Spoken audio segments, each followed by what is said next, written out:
اوپر کئی کمرے تھے، اسے وہ بے ڈھنگ سا چلتا ہوا ایک کمرے میں داخل ہوتا دکھائی دیا۔ سینا وہی ساکت ہو گئی، وہ اوپر موجود تھا اور وہ اسے نیچے ڈھونڈ رہی تھی۔ وہ جلدی سے سیڑھیوں کی جانب لپکی۔ میم، اوپر جانا منع ہے۔ وہاں کھڑے سیکورٹی گارڈ نے اسے ہاتھ کے اشارے سے روکا۔ کیوں؟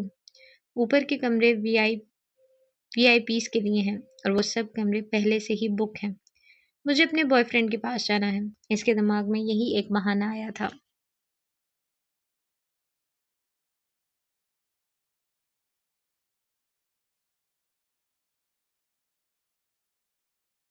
ان کا نام؟ میں وہ نہیں بتا سکتی۔ کیا آپ کے پاس وی آئی پی کارڈ ہے؟ نہیں، مگر سوری میم، لیکن میں ایسے آپ کو اوپر جانے نہیں دے سکتا۔ دیکھیں، مجھے اوپر جانے دیں۔ میرا بوائے فرینڈ کو پتہ چلا کہ آپ نے مجھے اوپر جانے سے روکا ہے تو وہ آپ کو چھوڑے گا نہیں۔ وہ دھمکی دے رہی تھی۔ میم، آپ اپنے بوائے فرینڈ کو ادھر ہی بلا لیں، ان کے کارڈ پر آپ کی انٹری ہو جائے گی۔ کیا ہو رہا ہے یہاں، بیبی گرل؟ وہ آدمی ایک بار پھر اس کے پیچھے کھڑا تھا۔ اس آدمی کو دیکھتے ہی باڈی گارڈ جھک کر ہیلو کرنے لگا۔ یعنی یہ آدمی اس کے کام آ سکتا تھا۔ وہ پل بھر میں سمجھ گئی۔ او شکر ڈارلنگ، تم آ گئے۔ یہ دیکھو، یہ مجھے اوپر جانے نہیں دے رہا۔ وہ اس کے سینے پر ہاتھ رکھتے ہوئے بے چارگی سے بولی۔ فیلکس ایک لمحے میں موم کی طرح پگھل گیا۔ بیبی گرل، میرے ساتھ چلو، اس نے آفر پیش کی۔ کیا تم مجھے اوپر لے کر جا سکتے ہو؟ وہ بڑے پیار سے کہہ رہی تھی، آنکھوں میں شرارت سجی ہوئی تھی، یوں جیسے وہ اسے چیلنج کر رہی ہو۔ فیلکس نے اس کی کلائی پکڑی اور اسے اوپر لے کر جانے لگا۔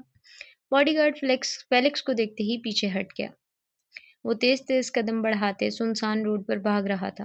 سڑک یوں ویران تھی جیسے پورا شہر کہیں غائب ہو گیا ہو اور یہاں ایک انسان بھی نہ بستا ہو۔ سڑک پر پھیلی دھند آگے کا راستہ دیکھنے میں مشکل حائل کر رہی تھی۔ وہ پھر بھی ایک پل کے لیے نہ رکا۔ اس کے پیچھے موت کا فرشتہ لگا ہوا تھا۔ وہ بڑے بڑے ڈھگ بھرتا ہوا اپنے شکار کے مزید قریب ہوتا جا رہا تھا۔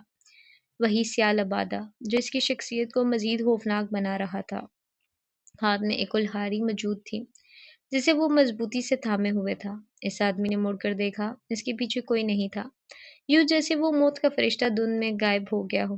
اس نے حیرت سے ارد گرد دیکھا، وہاں کوئی نہیں تھا۔ ماتھے پر آتے ٹھنڈے پسینے کو وہ ہاتھ کی مدد سے صاف کرنے لگا، پھر وہ واپس پلٹا۔ کاش وہ نہ پلٹتا۔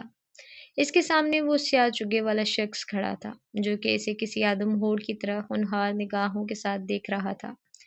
ابھی وہ آدمی ڈر کے مارے ایک قدم پیچھے ہٹنے ہی والا تھا کہ زیان نے کلہاڑی اس کے سر پہ دے ماری۔ فضا میں ایک چیخ بلند ہوئی۔ اس کے سر کے 2 حصے ہو چکے تھے۔ وہ اپنے دم توڑتے ہوئے نیچے جا گرا۔ زیان نے خون سے بڑی کلہاڑی اپنی زبان کے ساتھ لگائی۔ دوسرے ہی لمحے اس نے آدمی کی لاش پر تھوکا۔ غلیظ خون۔ وہ خون شاید اس کے معیار کا نہیں تھا۔ اس نے اپنے چگے کے اندر سے ایک سفید تھیلا نکالا، پھر اس آدمی کی لاش کو اس کے اندر بند کرنے لگا۔ یزین کاؤنٹر پر بیٹھا اپنی کتاب پڑھنے میں مصروف تھا۔ لائبریری میں موجود باقی تمام لوگ بھی کتابیں پڑھنے میں مگن تھے۔ ایک دم زور سے دروازہ کھلنے کی آواز آئی۔ خاموشی کا راز ٹوٹا۔ ہوا میں اس کے آنے کا شور گونجا۔ کاؤنٹر پر آرام فرماتی لونا بھی ڈر کر اٹھ گئی۔ لوگ اس کے ایک ایک قدم کو گھور کر دیکھنے لگے۔ وہ اپنے ساتھ پورا طوفان لاتا تھا۔ اس کے آنے کے بعد لائبریری میں خاموشی تو نہیں رہ سکتی تھی، اتنا سب کو معلوم ہو گیا تھا۔ یزین نے شرمندگی کے ساتھ سب کی جانب دیکھا اور جسے اصل میں شرمندہ ہونا چاہیے تھا، وہ بڑے مزے سے ہنستے ہوئے کاؤنٹر کے اندر گھسا۔ یہ لڑکا بنا کوئی اجازت لیے اندر کیسے چلا رہا ہے؟ کیسے روکوں اسے میں؟ ابھی وہ یہ سوچ ہی رہا تھا کہ اس نے یزین کے سامنے اس کی کافی رکھی، پھر ساتھ پڑی کرسی پر براجمان ہوا۔ آج میں نے خود اپنے ہاتھ سے کافی بنائی ہے، تم بھی کیا یاد کرو گے کیوٹی؟ اس کے چہرے پر مسکراہٹ سجی تھی۔ یزین کوئی جواب دیے بنا اسے گھورنے لگا۔ اب ایسے تو نہ گھورو مجھے۔ کیوں؟ مجھے شرم آ جاتی ہے، وہ شرماتے ہوئے شرارتی انداز میں بولا، پھر خود ہی اپنے جواب پر ہنس دیا۔ یزین اسے نظر انداز کرتا ہوا کافی کا گھونٹ بھرنے لگا۔ چلو، کم سے کم کافی تو اچھی بناتا ہے۔ پتہ ہے تمہیں تنگ کرنے میں بہت مزہ آتا ہے، تم کوئی جواب جو نہیں دیتے۔ یزین نے اپنی نظر کتاب پر جما لی۔ آخر کب چپ ہو گئی یہ؟ میری ایک دوست ہے، میری بیسٹ فرینڈ۔ ارد گرد دیکھتے ہوئے وہ اس کے کان کے قریب ہوا۔ مطلب بہت اسپیشل والی، سمجھے؟ وہ ایسے بتا رہا تھا جیسے یہ کوئی بہت راز و نیاز کی بات ہو۔ اسے میں ذرا سا تنگ کروں تو وہ مجھے اتنا مارتی ہے، اتنا زیادہ کہ بس۔ تم بہت اچھے ہو، مجھے برداشت کر لیتے ہو۔ وہ ہر بات مسکرا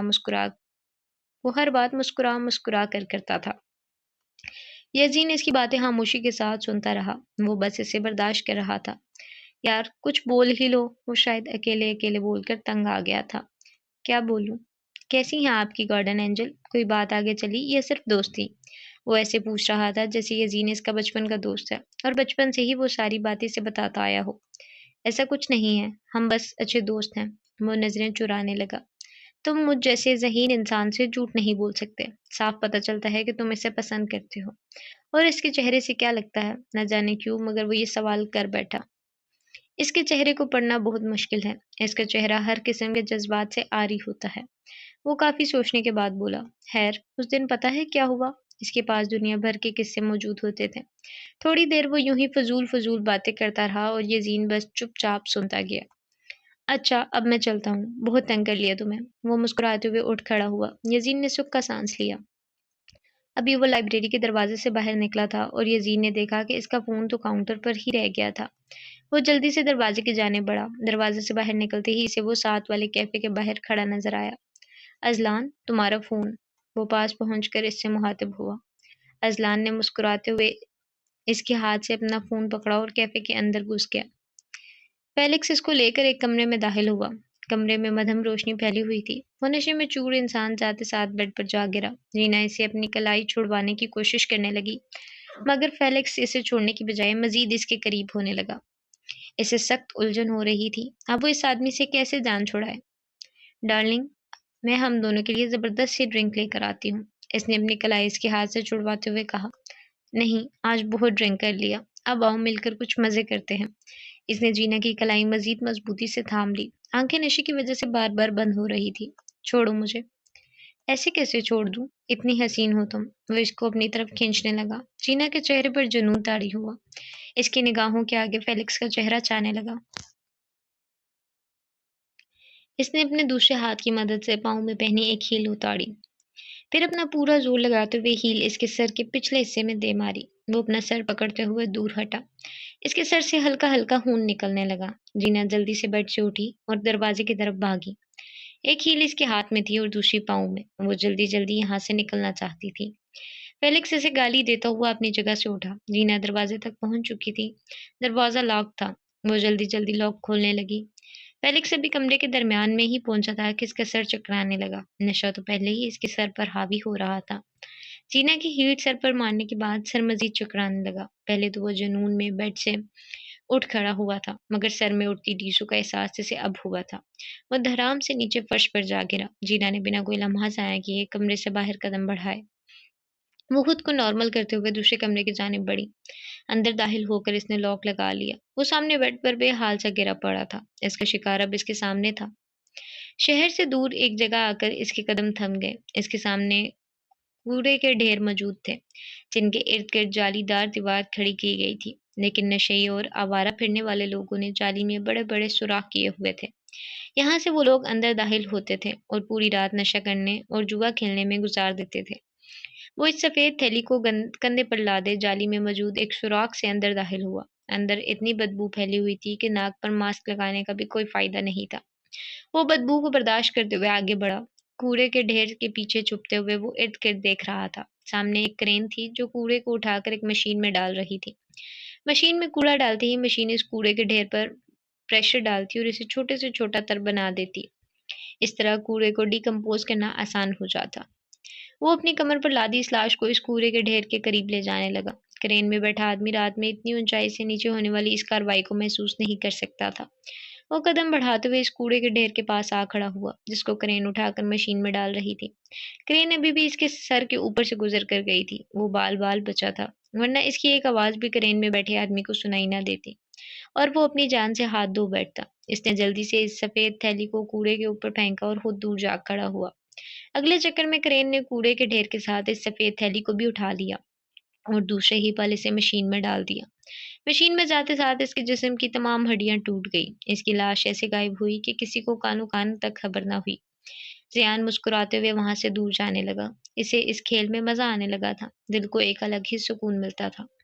وہ ایک قاتل، ایک ٹریپ تھا۔ نہ جانے آج تک وہ کتنے قتل کر چکا تھا، گنتی شاید اب اسے خود بھی یاد نہیں تھی۔ یزین سپورٹس سوٹ پہنے سپورٹس کلب کے باہر کھڑا تھا۔ 2 دن بعد ان دونوں کا میچ تھا اور جینا کے ساتھ اس نے ایک بھی ٹیسٹ ویچ نہیں کھیلا تھا۔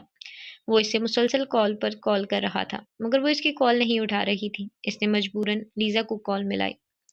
وہ کال تو اس نے کر لی تھی مگر اب بات کیسے کرے؟ جینا میرے ساتھ نہیں ہے، وہ کل آئی تھی، اسے کسی پارٹی کے لیے میرا ڈریس چاہیے تھا، شاید وہ ادھر ہی گئی ہے آج۔ لیزا نے خود ہی سے ساری بات بتا ڈالی۔ یزین سے وہ واقف تھی، وہ کم کم ہی بولتا تھا۔ پارٹی؟ اسے سمجھ نہیں آئی۔ جینا نے تو اس سے ایسا کوئی ذکر نہیں کیا۔ میں نہیں جانتی، مجھے تو لگا تھا تم اس کے ساتھ جا رہے ہو۔ لیزا کا جواب سنتے ہی اس نے کال کاٹ دی۔ جینا کس کے ساتھ پارٹی پر گئی ہے اور کس پارٹی میں؟ وہ اس سوچ میں ڈوب گیا۔ تو تم آ ہی گئی، وہ جینا کو دیکھتے ساتھ بولا۔ آنکھیں ہلکی ہلکی بند تھی، یا شاید نشے میں اس قدر بھری ہوئی کہ وہ صحیح سے دیکھ بھی نہیں پا رہا تھا۔ جینا اپنی جگہ پر جم گئی۔ اسے کیسے پتا چلا کہ وہ یہاں آنے والی ہے؟ اس کے دل کی دھڑکن ناہموار ہوئی۔ کیا وہ پکڑی گئی ہے؟ ایلش بیبی، دور مت کھڑی ہو، میرے قریب آؤ۔ وہ باہیں کھول کر اسے اپنی طرف بلانے لگا اور جینا نے سکھ کا سانس لیا۔ مطلب وہ اسے کوئی اور سمجھ رہا تھا، یعنی کام اور آسان ہو گیا تھا۔ وہ آہستہ آہستہ ڈیزین کے قریب قدم بڑھانے لگی۔ اس شخص کی شکل خود پر دیکھ کر وہ خود پر قابو نہیں رکھ پا رہی تھی۔ اس کی آنکھوں کے آگے بار بار اپنے باپ کا چہرہ آ رہا تھا۔ وہ ماضی میں کھوتی چلی جا رہی تھی۔ آنکھیں غصے کے مارے سرخ ہونے لگی، چہرے پر ایک جنون طاری ہوا۔ اس نے اپنے کوٹ کے اندر سے ایک چاقو نکالا، اپنے دائیں ہاتھ میں تھامے چاقو کو اپنے پیچھے سوٹ کے اندر چھپایا۔ یہ کوٹ تو اتارو، وہ بے حد پیار بھرے انداز میں مخاطب ہوا۔ مرنے والے کی آخری خواہش تو پوری کرنی چاہیے، ہے نا؟ اس نے اپنا کوٹ اتار دیا۔ اسے دیکھ کر ڈیمن ہل بھی نہ پایا۔ وہ اس کی کشش سے متاثر ہوئے بنا نہ رہ سکا۔ جینا اس کے سامنے جا کھڑی ہوئی۔ کیا چیز ہو تم؟ وہ اپنے آپ پر قابو نہیں رکھ پا رہا تھا۔ میں بتاتی ہوں۔ وہ چہرے پر مسکراہٹ سجائے اس کے قریب آئی، پھر اس کے سینے پر ہاتھ رکھا اور ڈیمن اس کے ہاتھ کی گرمائش کو محسوس کرتے ہوئے دیوانہ ہو گیا۔ چلو آج ایک کھیل کھیلتے ہیں، وہ شرارتی انداز میں کہہ رہی تھی۔ پھر ڈیمن کا ہاتھ تھاما اور بیڈ کے ایک کنارے پر لگی ہتھکڑی کے اندر اس کا ہاتھ ڈالنے لگی۔ میرے ساتھ کیا کرنے کا ارادہ رکھتی ہو؟ اس نے جینا کے کان میں سرگوشی کی۔ بہت کچھ۔ اس کی آواز ڈیمن کے کانوں میں رس گھول گئی۔ جینا اس کا ہاتھ ایک ہاتھ ہتھکڑی میں باندھ چکی تھی، اب وہ اس کا دوسرا ہاتھ بیڈ کے دوسرے کنارے پر لے جانے لگی۔ آج تک میں لڑکیوں کو یوں قید کرتا آیا ہوں، تم وہ پہلی لڑکی ہو جس کے حوالے میں نے اپنا وجود کیا۔ جینا اس کی بات پر ہلکا سا مسکرائی، پھر اس کا دوسرا ہاتھ ہتھکڑی میں باندھا۔ اس کے دونوں ہاتھ بندھے ہوئے تھے، اب وہ پوری طرح سے جینا کے رحم و کرم پر تھا۔ جینا نے اپنے پیچھے چھپایا چاقو جھٹ سے ڈیمن کی گردن پر رکھا۔ وہ اس کی اس حرکت پر ہنس دیا۔ ہائے، تم تو پہلے ہی مجھے اپنی آنکھوں سے قتل کر چکی ہو، اس چاقو کی کیا ضرورت ہے؟ وہ جینا کے چاقو کو محض ایک مذاق سمجھ رہا تھا۔ جینا نے چاقو اپنی ہتھیلی پر رکھا، پھر کٹ لگایا۔ ڈیمن کا دماغ معاف ہو رہا تھا۔ اسے جینا میں اپنا جیسا جنون اور پاگل پن جھلکتا محسوس ہوا۔ جینا نے اپنی ہتھیلی ڈیمن کے لبوں سے لگائی۔ جینا کے خون سے اس کی زبان بھر چکی تھی۔ یہ مزیدار ہے نا؟ وہ مسکراتے ہوئے بولی، مگر اس کی مسکراہٹ میں کچھ تھا، کچھ ایسا جو ڈیمن کو کھٹکا تھا۔ یہ تم کیا کر رہی ہو؟ قدرے سخت انداز میں بولا۔ بتاؤ مجھے، یہ مزیدار ہے یا نہیں؟ میرے ہاتھ کھولو، وہ غصے سے چلایا۔ پہلے میرے سوال کا جواب دو، وہ اس سے بھی زیادہ زور سے چلائی۔ کون ہو تم؟ تم ایلش تو نہیں ہو؟ وہ جینا کی خمار سے باہر نکلا تو اس کا دماغ مکمل طور پر ہوش میں واپس آیا۔ مجھے پہچانا نہیں تم نے؟ وہ اس کے کان کے قریب آئی۔ میں جینا ایلسیڈیئر ہوں۔ ایلسیڈیئر، یاد ہے نا؟ اس نے ڈیمن کے کان میں سرگوشی کی۔ اسے بس ایک لمحہ لگا تھا اسے پہچاننے میں۔ اس نے جینا کی آنکھوں کو غور سے دیکھا۔ وہی سرد سرمئی آنکھیں، وہ ان سحر کن آنکھوں کو کیسے بھول سکتا تھا؟ تو تم اس باسٹرڈ ایلسیڈیئر کی بیٹی ہو؟ اس نے حقارت بھری نگاہوں سے جینا کی طرف دیکھا۔ اپنی گندی زبان سے میرے باپ کا نام لینے کی ضرورت نہیں ہے۔ اس نے ڈیمن کا منہ زور سے نوچا۔ کیا کرے گی؟ مارے گی مجھے؟ چل مار کر دکھا۔ وہ مسکرایا جیسے وہ اسے چرا رہا تھا۔ وہ ڈر جانے والوں میں سے نہیں تھا۔ بہت بڑی غلطی کر دی تم نے مجھے زندہ چھوڑ کر، اب میری بات غور سے سن۔ وہ چاقو اس کے گردن پر رکھتے ہوئے اس کے قریب آئی، پھر کان میں سرکوشی کرنے لگی۔ خون کی جو ہولی کھیلنا تم نے شروع کی تھی، ختم اسے میں کروں گی۔ ایک ایک لفظ چبا کر ادا کیا گیا۔ بسات تم نے بچھائی تھی، چال میں چلوں گی۔ وہ ڈیمن کی آنکھوں میں آنکھیں ڈالے اسے تک رہی تھی۔ پیادے تمہارے ہیں، حکم وہ میرا مانیں گے۔ مسکراہٹ گہری ہوئی۔ تمہیں تمہاری ہی چال میں نہ پھنسا دیا تو میں بھی ایلسیڈیئر کی بیٹی نہیں۔ وہ اسے دھمکی دیتے ہوئے دور ہٹی۔ ڈیمن تلخی سے مسکرایا۔ جینا ابھی اس کے پاس سے ہٹنے ہی والی تھی کہ اس نے اپنی ٹانگیں ہوا میں اچھالی، پھر ان کی کینچی بناتے ہوئے جینا کے سر اپنی ٹانگوں کے بیچ پھنسایا۔ شیطان قید ہو یا آزاد، وہ رہتا طاقتور ہی ہے۔ وہ اپنی ٹانگوں میں اس کا سر مزید زور سے دبانے لگا۔ چینا اس حملے کے لیے تیار نہ تھی۔ وہ ارد-گرد ہاتھ مارنے لگی۔ اسے کچھ دکھائی نہیں دے رہا تھا۔ سو جی this is the end of this episode. Please comments میں ضرور بتائیں کہ آپ کو ایپیسوڈ کیسی لگی، اور لائک شیئر اینڈ سبسکرائب۔ ملتے ہیں نیکسٹ ایپیسوڈ کے ساتھ انشاءاللہ۔